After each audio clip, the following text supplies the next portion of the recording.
Hello everyone, good morning. હું છું Raval Shilpa, Gajera Vidya Bhavan, Katargam branch. આજે આપણે ધોરણ 10 માં વ્યાકરણનો એક અગત્યનો ટોપિક કૃદંત વિશેનો અભ્યાસ કરવાના છીએ. ધોરણ 10 બોર્ડની એક્ઝામમાં છે 1 ગુણનો પ્રશ્ન પૂછાશે અને એ છે ટોપિક કૃદંત, અને આ કૃદંત વિશેનો આજે આપણે અભ્યાસ કરવાના છીએ. તો જોઈએ સૌથી પહેલાં કે કૃદંત એટલે શું. તો જે તે કૃદંતનો ટોપિક જે તમને પૂછાય તો એમાં કૃદંતમાં તો કે જે શબ્દને અંતે જે શબ્દ આવેલો છે એ ક્રિયા ધાતુનો શબ્દ, એ શબ્દને અંતે જ્યારે કૃત પ્રત્યયો લાગેલા જોવા મળે. કયા પ્રત્યયો? તો કે કૃત.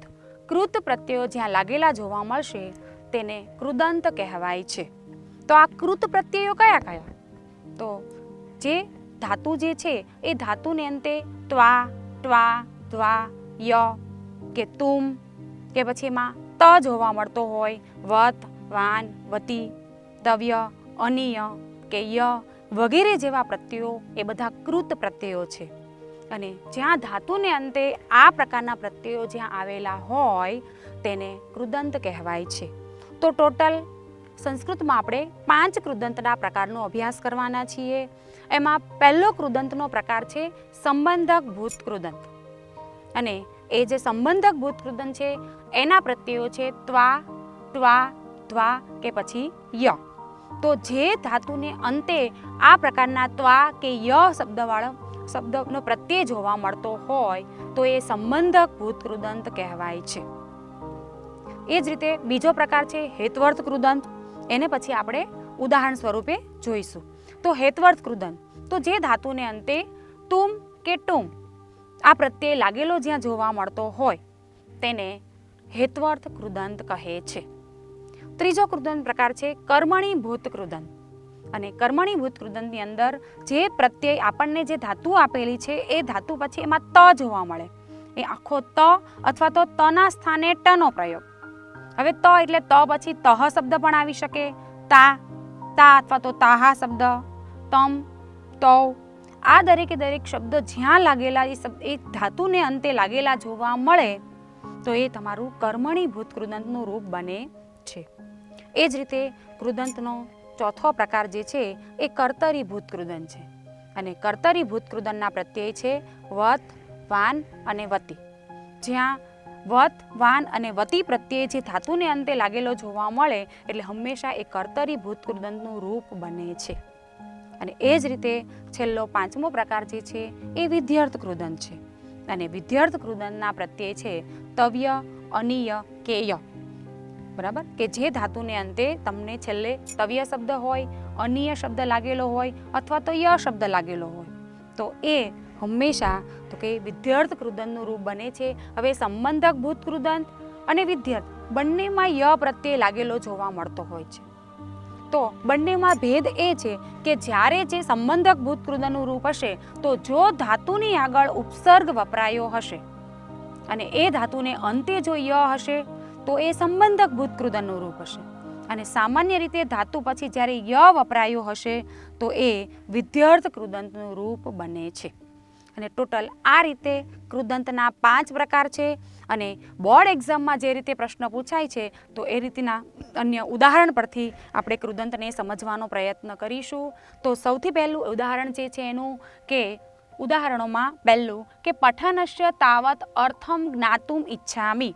એક્ઝામમાં તમને આ રીતે વાક્ય પૂછાશે અને વાક્યની અંદર આ રીતે તમને અંડરલાઈન કરેલી આપશે.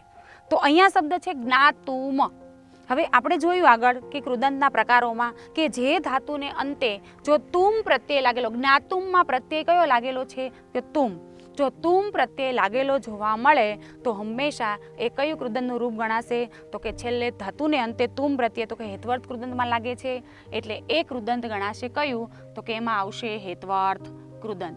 એટલે જવાબ એનો તમારે આ રીતે લખવાનો રહેશે કે કૃદંત છે એ હેત્વર્થ કૃદંતનું રૂપ છે. એ જ રીતે બીજું ઉદાહરણ જોઈએ. બીજા ઉદાહરણમાં છે કુપિતા બુદ્ધિ ન તે આત્મદોષમ પશ્યતિ. આ રીતનું ઉદાહરણ છે અને એમાં અંડરલાઈન કરેલી છે શબ્દમાં કુપિતા. હવે જે તે ધાતુનો પ્રત્યય કૂપ ધાતુ છે અને અંતે તેમને તા પ્રત્યય લાગેલો જોવા મળે છે. અને આગળ આપણે કર્મણી ભૂતકૃદંતમાં જોયું કે જ્યાં આખો ત આવેલો હોય કે ત પછી તા પ્રત્યય, બરાબર, તહ પણ હોઈ શકે કે તા, તો અહીંયા શબ્દ મુકાયો છે તા, તો કુપિતા છેલ્લે તા પ્રત્યય લાગેલો છે અને એના આધારે જે કર્મણી ભૂતકૃદંતનો પ્રત્યય છે એટલે આપણો જવાબ ત્યાં આવશે કર્મણી ભૂતકૃદંત. કે કયું કૃદંત બને છે એ કુપિતા, તો એ કર્મણી ભૂતકૃદંતનું રૂપ બને છે. ત્રીજું ઉદાહરણ છે અત્રત્ય જલમ પીત્વા મદિયા એસા સ્થિતિ. શું કહે છે અહીંયા? અત્રત્ય જલમ પીત્વા, ધાતુને અંતે ત્વા પ્રત્યય ત્યાં લાગેલો જોવા મળે છે. તો હવે જ્યાં ધાતુને અંતે ત્વા પ્રત્યય લાગેલો હોય તો આપણે સંબંધક ભૂતકૃદંતમાં જોયું કે એમાં ધાતુને અંતે કયો પ્રત્યય? ત્વા, ત્વા, બરાબર, એ પ્રત્યય લાગેલો હોય તો અહીંયા એમાંનો ત્વા પ્રત્યય લાગેલો જોવા મળે છે. તો જ્યાં ત્વા પ્રત્યય લાગેલો હોય તો એ કૃદંતનું રૂપ ગણાશે સંબંધક ભૂતકૃદંત. એટલે ત્યાંનો જવાબ આવશે સંબંધક ભૂતકૃદંત. આ પ્રમાણે ત્યાં જવાબ આપણે લખવાનો રહેશે. આગળનું ઉદાહરણ છે શ્રેષ્ઠી ચંદનદાસ અત્ર આનેતવ્ય.